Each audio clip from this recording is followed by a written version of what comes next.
Hello guys, मेरा नाम है निशांत और welcome back to the channel. After very long time और अब तो जॉनर ही चेंज हो चुका है। बिल्कुल बिल्कुल से फील्ड से अलग हो चुका है, पर एंटरटेनमेंट नहीं रुकने देंगे आपका। तो एंटरटेनमेंट के लिए हम एक आज लाए हैं भूतिया हॉरर स्टोरी पे रिएक्शन। रिएक्शन समझिए, सब कुछ दिखाया जाएगा इस चैनल पे। तो चलो बिना किसी देरी के शुरू करते हैं। और you are watching Nishant T.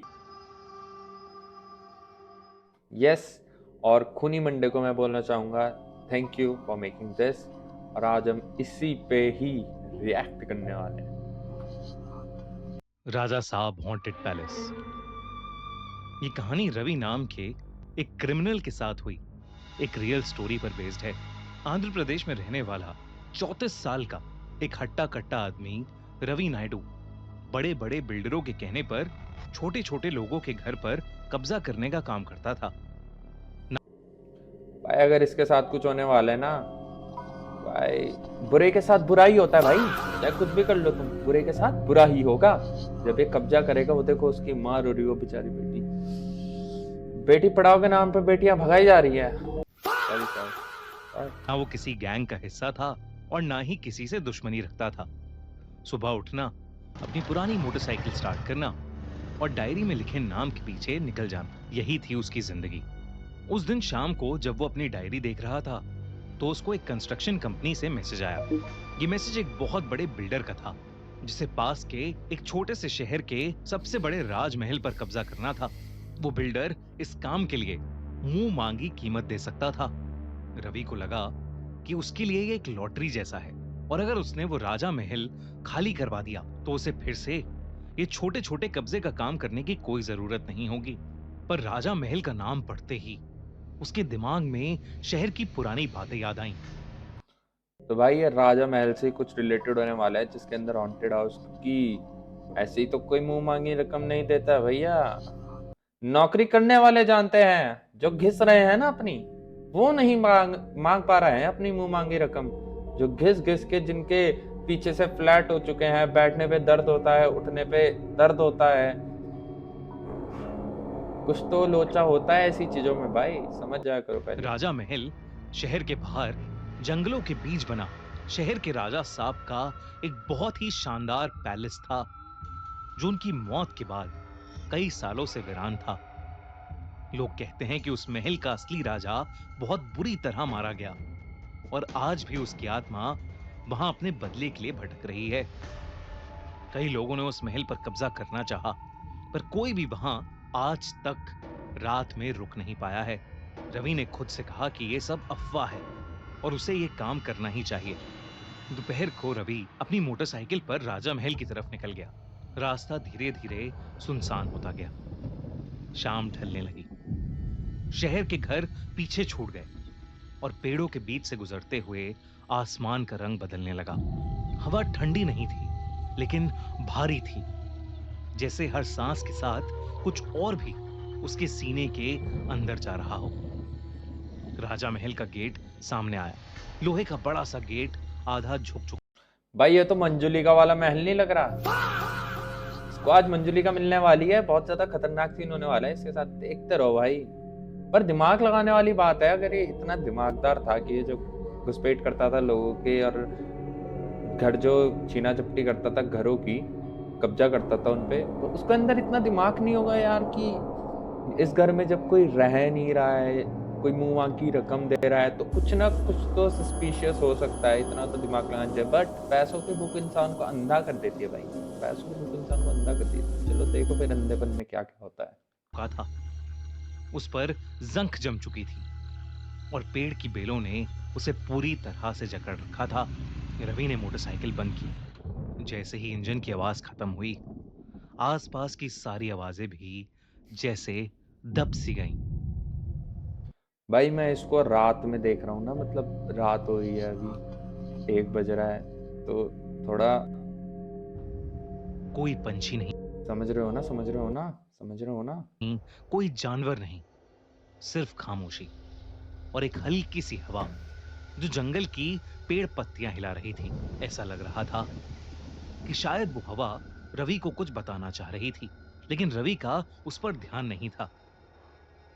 Ravi ने गेट के अंदर कदम रखा। राजा महल अंदर से और भी ज्यादा भयानक लग रहा था। ऊंची छत, लंबी कॉरिडोर्स और दीवारों पर पुरानी पेंटिंग्स जो आधी मिट चुकी थीं। कई तस्वीरों के चेहरे घिसे हुए थे। पेंटिंग में आंखों की जगह सिर्फ काला रंग था। ओ ओ तेरी, भाई कैसे लग रहा है भाई? ये तो नाइट शिफ्ट करने वालों के हाल है। इसको एक क्या देख के डर लग रहा है भाई? नाइट शिफ्ट वालों को देख लो यार, ऐसे ही मिलेंगे तुम्हें वो। आंखों के नीचे गड्ढे ही दिखेंगे ऐसे जैसे काले। किसी ने जानबूझकर उन्हें मिटा दिया हो।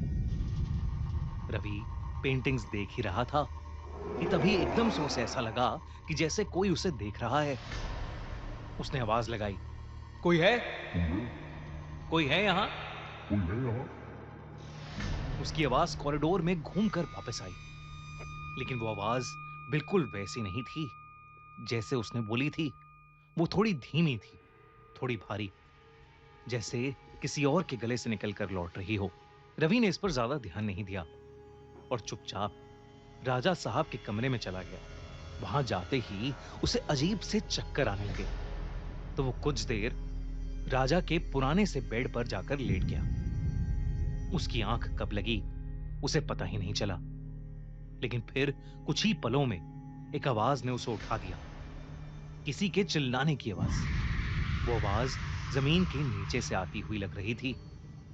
शब्द साफ नहीं थे, लेकिन उनमें एक भूख थी, एक गुस्सा था और कुछ ऐसा था जो बहुत पुराना था।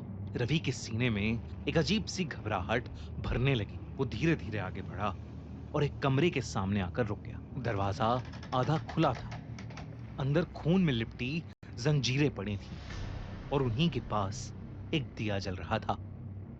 दिए भाई दिया आज तक जल रहा है, बाकी तुम छोड़ो, सब छोड़ो। दिया आज तक जल रहा है भाई। मानना पड़ेगा, दिए की हिम्मत है की भाई। लौ असली बिल्कुल असली एक्टिंग इस स्टोरी में दिए ने करी है। सीधी थी, जबकि कमरे में हवा का कोई झोंका नहीं था। रवि ने जैसे ही कमरे के अंदर कदम रखा, वो दिया बुझ गया। अंधेरा इतना घना हो गया कि रवि को कुछ नजर नहीं आ रहा था। उस पल रवि को पहली बार लगा कि शायद यहां आकर उससे एक बहुत बड़ी गलती हो गई है। कुछ ही पलों में फिर एक आवाज आई। रवि के कान के बिल्कुल पास किसी ने कहा, तू यहां कब्जा करने आया है? रवि ने पीछे मुड़ना चाहा, लेकिन उसके पैर जैसे जम गए थे। उसकी सांसें तेज हो गईं और दिल जोर पटली रे फटली, रवि की फटली भाई। जोर से धड़कने लगा। अंधेरे में धीरे धीरे एक अजीब सी चीज उभरी। वो आदमी जैसी थी, लेकिन पूरी तरह नहीं। उसका शरीर काले धुएं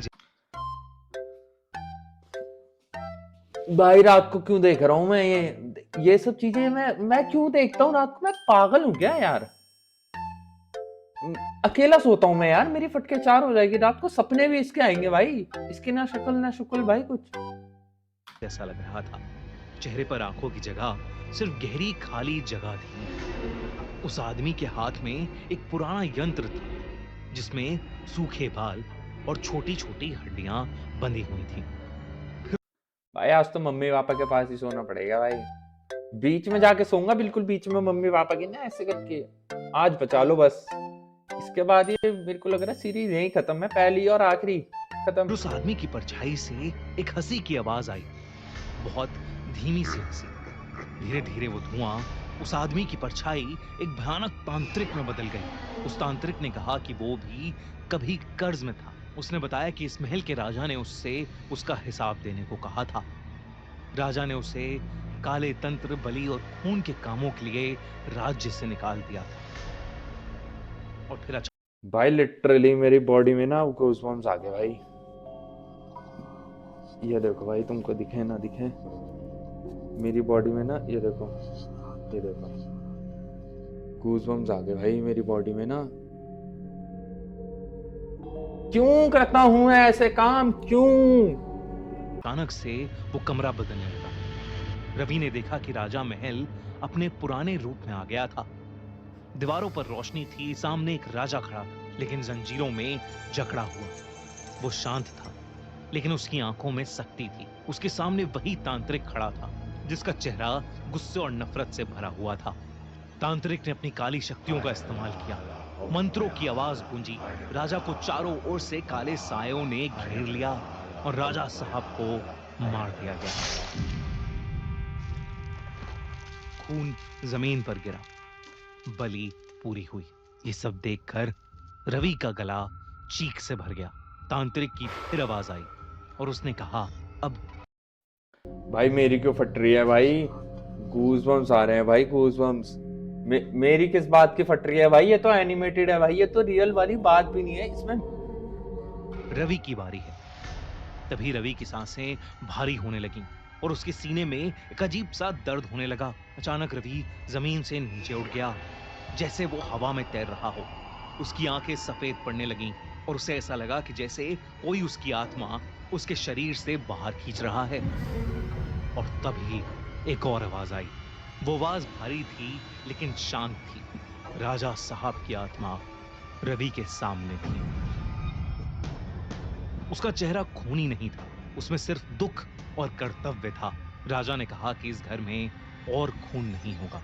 तांत्रिक चीखा और बोला कि रवि अब उसका शिकार है। तभी अचानक राजा की आकृति बड़ी होती चली गई और तांत्रिक के मंत्रों की आवाज फूटने लगी। दीवारें कांप उठी, अंधेरा जैसे चीखने लगा। ओ भाई क्या सही बना रखा है भाई, खूनी मंडे भाई, क्या बना रखा है भाई? ये मेरी मेरी फट ली तांत्रिक भाई। धीरे धीरे घुलने लगा, जैसे उसे कोई जबरदस्ती खींच रहा हो। रवि जमीन पर गिर गया। उस राजा का साया ठीक उसके सामने था।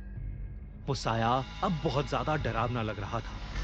चेहरे पर जैसे हजारों चोटें थीं और आंखें काश ऐसे ही हमारे जो मिनिस्टर्स हैं वो भी होते भाई। अंकिता भंडारी वाला केस तुमको पता ही है क्या चल रहा है आजकल उत्तराखंड में। Whew. आज if we talk about government ना, इसके लिए तो अलग से सेशन लाना पड़ेगा भाई मेरे को। उत्तराखंड में कुछ नहीं है, कुछ नहीं है। Even though if you are educated, तभी भी तुम्हारे लिए कुछ नहीं है यहाँ। You have to go Delhi, you have to go Bangalore, you have to go anywhere else around the globe, but not in Uttarakhand. यहाँ पे एम्प्लॉयमेंट है ही नहीं। इवन दो छोड़ दो ये बात, अभी इस पे फोकस करो, इसके लिए मैं अलग से एक वीडियो लाऊंगा। जो अंधेरे जैसी काली पड़ी थीं, खाल जैसे पूरी गल चुकी हो, इतनी कि राजा साहब के शरीर की हड्डियां दिख रही थीं। रवि ने घबराते हुए बोला, राजा साहब, मुझे छोड़ दो राजा साहब। तभी अचानक से उस राजा का साया गुस्से में रवि पर चिल्लाया और उसे वो राजा महल हमेशा हमेशा के लिए छोड़ने के लिए कहा। रवि इतना घबरा गया कि वो बेहोश ही पड़ गया। जब उसकी आंख खुली, सुबह हो चुकी थी। राजा महल वैसा ही था जैसा सालों से था, टूटा हुआ, खंडर, खामोश, जैसे रात में कुछ भी नहीं हुआ हो। रवि बिना पीछे देखे वहां से बाहर भागा। उसने बिल्डर को ये काम करने से सख्त मना कर दिया। तब से वो राजा महल आज भी खाली है। शहर के लोग आज भी कहते हैं कि वो राजा साहब का महल रात में जिंदा हो जाता है। ओ भाई, स्टिल लिविंग गूज़बम्प्स भाई, क्या स्टोरी थी, मजा आ गया सुन के। पर फिर भी तुमको पता है इससे तुमको क्या सीख मिली? कभी भी पैसे के पीछे नहीं भागना चाहिए भाई। इवन दो एम्प्लॉयमेंट नहीं है, इवन दो कुछ भी हो भाई, दिहाड़ी दिहड़ी कर लो भाई, ये सब चीजें करके पैसे के पीछे भागोगे तो अंजाम ऐसा ही होगा, तुमको हमेशा भागना ही पड़ेगा। तभी बोलते हैं हर चीज के लिए सेफ रहो, सतर्क रहो, अपना दिमाग लगाओ। अगर कोई बहुत ज्यादा चीजें कर रहा है, बहुत अच्छा तुम्हारा सगा बन रहा है, समझ जाओ कुछ तो गड़बड़ है। अनटिल देन मिलते हैं नेक्स्ट वीडियो में। और कमेंट वगैरह के मेरे को बताना कैसी लगी ये वीडियो, और ऐसी वीडियो चाहिए या नहीं चाहिए। होगी तो बनाएंगे, नहीं चाहिए होगी तो भी बनाएंगे भाई। क्या हो गया, वीडियोस देख लो यार, अच्छी तो है, क्या चाहिए तुम्हें? पार्टी का माहौल मिल रहा है तुम्हें भाई के, छोड़ो बाद में दिखाऊंगा। Okay, until then bye.